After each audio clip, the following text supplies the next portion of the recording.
Hello friends, ഇന്നത്തെ video എൻ്റെ ഒല സ്കൂട്ടറിന് കിട്ടിയൊരു ചെറിയ പണി ഞാൻ ശരിയാക്കി എടുത്തതിൻ്റെ കഥയാണ്. വണ്ടിയുള്ള എല്ലാവർക്കും അറിയാവുന്നതായിരിക്കും. സർവീസ് ഇഷ്യൂ നേരിടുന്ന ഒരു വലിയ പ്രശ്നമാണ്.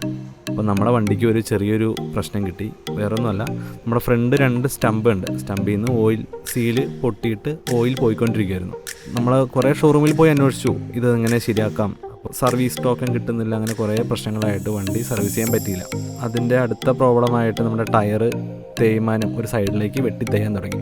അങ്ങനെ തേഞ്ഞ ടയറും പോയ സ്റ്റമ്പുമായിട്ട് ഓടിച്ചുകൊണ്ടിരിക്കുന്ന സമയത്താണ് നമുക്കൊരു ഫ്രണ്ട് വഴി ഒരു കട നമ്മൾ പരിചയപ്പെടുന്നത്. അപ്പോൾ നിഖിലേട്ടൻ്റെ കടയാണ്. നിഖിലേട്ടൻ്റെ കട ചേട്ടനായിട്ട് സംസാരിച്ചു. നമ്മുടെ ഒരു സാധാ ഒരു പെട്രോൾ സ്കൂട്ടർ എങ്ങനെയാണോ നമ്മളൊരു നോർമൽ സർവീസ് സെൻറ്ററിൽ നിന്ന് ശരിയാക്കി എടുക്കുന്നത്, അതേ ലാഘവത്തോടു കൂടി നമ്മുടെ വണ്ടി അവരെടുത്തു. നമ്മളൊരു ഉച്ചയ്ക്കാണ് കൊണ്ട് കൊടുക്കുന്നത്. ഉച്ചയ്ക്ക് നമ്മുടെ വണ്ടി കൊണ്ട് കൊടുത്തു.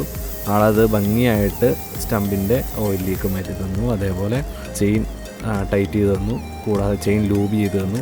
നമ്മുടെ അങ്കമാലിയിൽ നിന്ന് മഞ്ഞപ്ര പോകുന്ന വഴിക്ക് നിഖിലേട്ടൻ്റെ സർവീസ് സെൻറ്റർ എത്തും. അപ്പോൾ ഞാൻ ഈ വീഡിയോ ഇടുന്നത് ഓലയുടെ സർവീസ് സെൻറ്ററിൽ നിന്ന് സർവീസ് കിട്ടാത്ത ഒരുപാട് ആളുകളുണ്ടാവും. അപ്പോൾ ആർക്കെങ്കിലും അത് ഉപകാരമാവട്ടെ എന്നോർത്തിട്ടാണ് ഞാൻ ഈ വീഡിയോ ഇടുന്നത്.